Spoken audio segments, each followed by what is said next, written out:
السلام علیکم ورحمۃ اللہ وبرکاتہ۔ آپ نے سوال کیا ہے کہ نکاح ہو گیا لیکن رخصتی نہیں ہوئی تو کتنے عرصہ تک رخصتی کیے بغیر نکاح قائم رہ سکتا ہے، یا یوں سمجھ لیجئے کہ کتنے عرصہ بعد نکاح خود بخود ٹوٹ جاتا ہے اگر رخصتی نہ کی جائے۔ اور اسی طرح دوسرا سوال جو اکثر پوچھا جاتا ہے وہ بھی یہی کہ میاں بیوی اگر آپس میں ناراض ہیں تو کتنا عرصہ ناراضگی رہے تو ان کا نکاح خود بخود ٹوٹ جاتا ہے، یا میاں بیوی کتنا عرصہ آپس میں تعلقات قائم نہ کریں تو ان کا نکاح خود بخود ٹوٹ جاتا ہے۔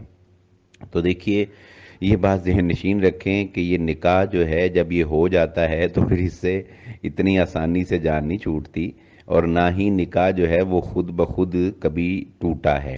نکاح جو ہے وہ توڑنا ہی پڑتا ہے، یا تو خاوند طلاق دیتا ہے، یا عورت خلا لیتی ہے، یا کوئی ایسا معاملہ ہو جاتا ہے کہ نکاح جو ہے وہ فسخ ہو جاتا ہے، جیسے مثال کے طور پہ دونوں میاں بیوی میں سے کوئی ایک جو ہے وہ دین سے مرتد ہو جائے تو، یا اور بھی عدالت جو ہے وہ کسی وجہ سے نکاح جو ہے وہ فسخ کر دے۔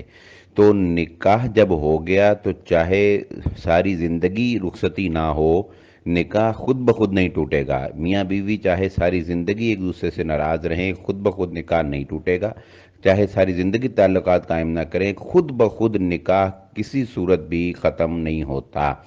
البتہ وہ ایک الگ صورت ہے کہ اگر خامن جو ہے وہ گم ہو گیا ہے، یعنی خامن جو ہے اس کی کوئی خبر ہی نہیں ہے، وہ گم ہو گیا ہے، تو بھی نکاح خود بخود تو ختم نہیں ہوگا، لیکن عورت جو ہے وہ عدالت سے رجوع کر کے تو اپنا نکاح جو ہے وہ ختم کروا سکتی ہے۔ یعنی یہ ایک صورت ہوتی ہے کہ خاوند کا پتہ ہی نہیں لگ رہا، تو پھر وہ عدالت کے پاس جاتی ہے، عدالت پھر حالات و واقعات کو مد نظر رکھ کے فیصلہ کر دیتی ہے کہ کتنا اور انتظار کرنا چاہیے، نہیں کرنا چاہیے۔ بہرحال پھر بھی عدالت جو ہے وہ نکاح جو ہے وہ ختم کرتی ہے۔ امید ہے آپ کو بات سمجھ آ گئی ہوگی۔ واللہ عالم۔